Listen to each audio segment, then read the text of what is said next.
All right, so what is HRV, or heart rate variability? So heart rate variability is the variation in the time between successive heartbeats.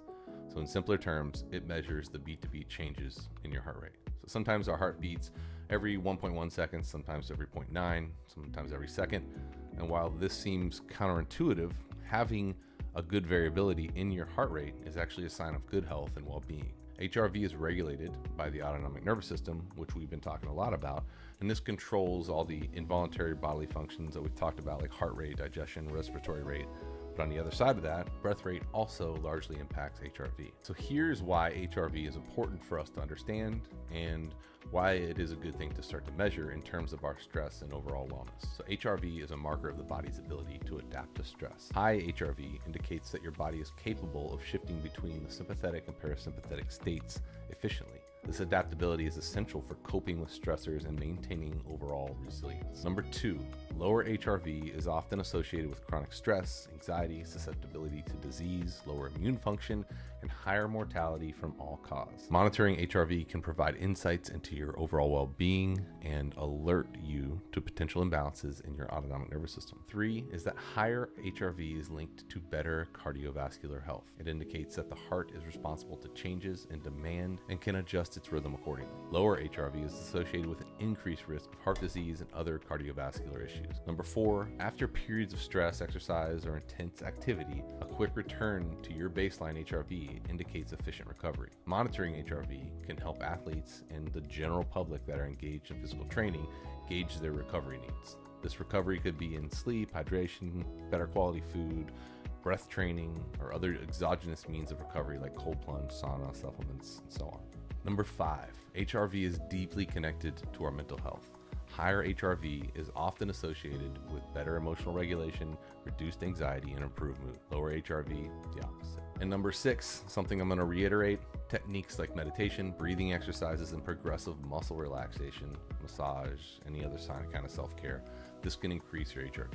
So biofeedback devices that use HRV are very important in providing measurements and real-time feedback. This helps individuals learn to manage stress and improve their autonomic balance. Number 7, the last one, HRV varies among individuals, and what is considered a normal range differs for each person.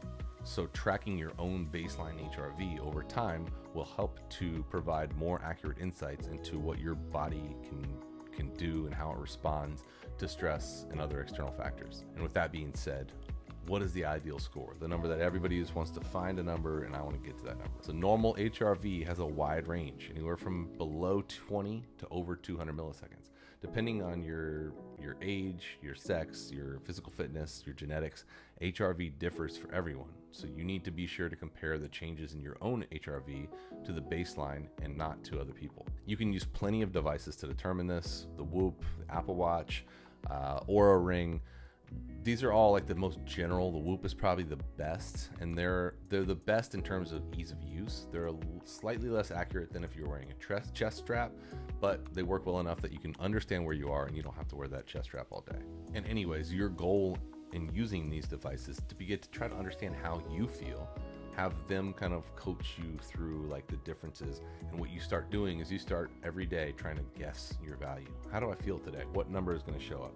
And once you can successfully guess within a close range, stop using it. People often fall into the trap of relying on semi-unreliable devices to tell them how they feel. And this is the reason we practice breath. This is the reason we're doing this program, is because that is a built-in device that we can use on our own at any time. So in summary, HRV serves as a valuable indicator of your body's physiological responses to stress and its overall state of wellness and your cardiovascular health. Monitoring it can help you make lifestyle adjustments, practice stress management techniques, and maintain a healthier balance between the sympathetic and parasympathetic nervous systems.